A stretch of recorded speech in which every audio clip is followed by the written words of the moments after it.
Lakewood Church just sent out this tweet. There is an active situation involving shots fired at Lakewood. Law enforcement is on the scene. That is all the information we have at this time. Please pray for Lakewood and our community. And NBC News just published this article.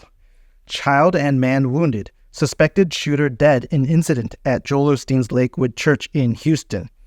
Houston Police Chief Troy Finner said the shooter, a woman in her 30s, was fatally shot at the scene. The woman entered the church, accompanied by a boy believed to be about 5 years old, and started shooting, Police Chief Troy Finner said. 2 off-duty law enforcement officers who were at the church when shots were fired, about 1:50 p.m., opened fire and the woman was killed, Finner said. The child was in critical condition and a man, who was in his 50s, was being treated for an injury to his leg, Houston Fire Chief Samuel Pena said. It's unclear at this point whether the child was injured from gunfire from law enforcement. Now, I've been very critical of the teachings of Joel Osteen and Lakewood Church, but this video isn't going to be about any of that. I just wanted to let you know about this tragic and developing situation and ask you all to be praying for everyone at Lakewood Church.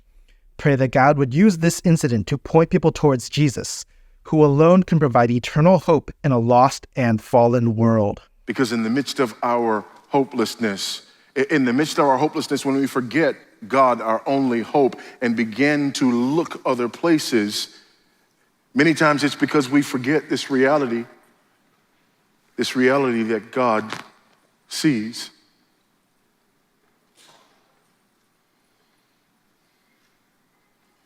And there are some of us who don't want to believe this. There are some of us who are not comforted by this, in fact. There are some of us who have gone through things that were so hopeless and so painful that the only way we think that we can deal with that and the reality of God is to somehow shield God from the responsibility of having seen that and not having done something to stop it.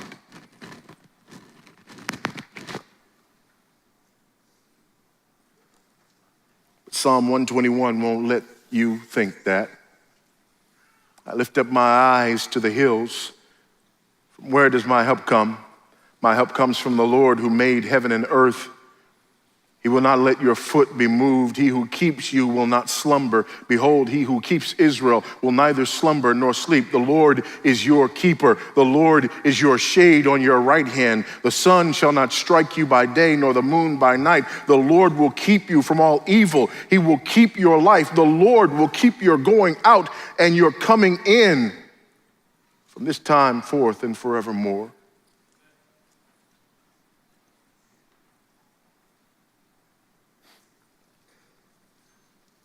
When that cancer diagnosis came, God was watching.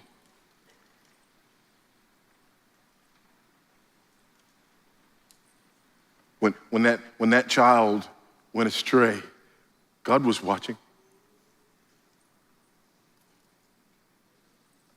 When you were maligned and mistreated, God saw. When that loved one died, God saw that too.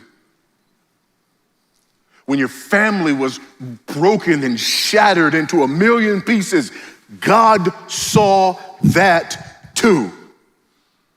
And I know, I hear you. That doesn't sound very hopeful, brother. That's because you haven't considered the alternative.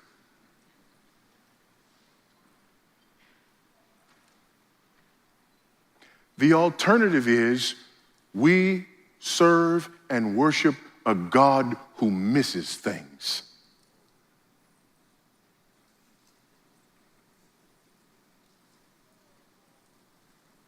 As opposed to a God who works all things to our good and for his glory. The alternative is absolutely unbearable. The idea that somehow there are moments in my life where God does not see. The idea that there are somehow moments in my life when God is not able to be my hope, and therefore I have to trust in something or someone else to be my hope. Because here's the sad reality. If God can't intervene, whom else have I? Hi, my name is Mike. I'm a deacon, a husband, a father, a software engineer, and an amateur maker of videos. Thank you so much for watching this video. If you want to help me in my mission to spread biblical truth, just subscribe and watch these videos until the end, which will help the YouTube algorithm recommend these videos to more people. I'm committed to using the skills and gifts God has given me to glorify Him and communicate biblical truth, and I would be so grateful if you would come be a part of what I'm building. You can visit my website at joyfulexile.com to learn more about me and what I'm working on. I hope you're having a blessed day. I will see you in the next video, and remember, this world is not our home.